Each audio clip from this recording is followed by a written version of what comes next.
ಸಂಪ್ರದಾಯಗಳ ಕಿಚ್ಚು ಹೆಚ್ಚಿಸುವ ಸಂಕ್ರಾಂತಿ ಹಬ್ಬಕ್ಕೆ ರಾಸುಗಳ ಕಿಚ್ಚು ಹಾಯಿಸುವುದು ವೈಶಿಷ್ಟ್ಯದಲ್ಲೊಂದಾಗಿದೆ.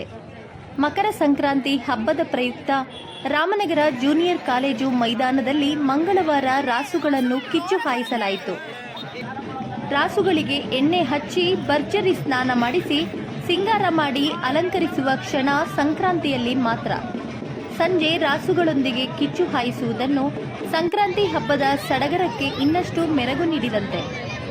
ಅಲಂಕೃತ ಜಾನುವಾರುಗಳನ್ನು ಮುಸ್ಸಂಜೆ ವೇಳೆ ಊರ ಪ್ರಮುಖ ಬೀದಿಗಳಲ್ಲಿ ತಮಟೆ ವಾದ್ಯಗಳೊಂದಿಗೆ ಮೆರವಣಿಗೆ ನಡೆಸಿದ ನಂತರ ರಸ್ತೆಯಲ್ಲಿ ಅಗಲವಾಗಿ ಹುಲ್ಲು ಹರಡಿ ಅದಕ್ಕೆ ಬೆಂಕಿ ಹಾಕಿ ಕಿಚ್ಚು ಹಾಯಿಸುವುದು ಸಂಕ್ರಾಂತಿಯ ಸಂಭ್ರಮಕ್ಕೆ ಸಾಕ್ಷಿಯಾಗಿದೆ.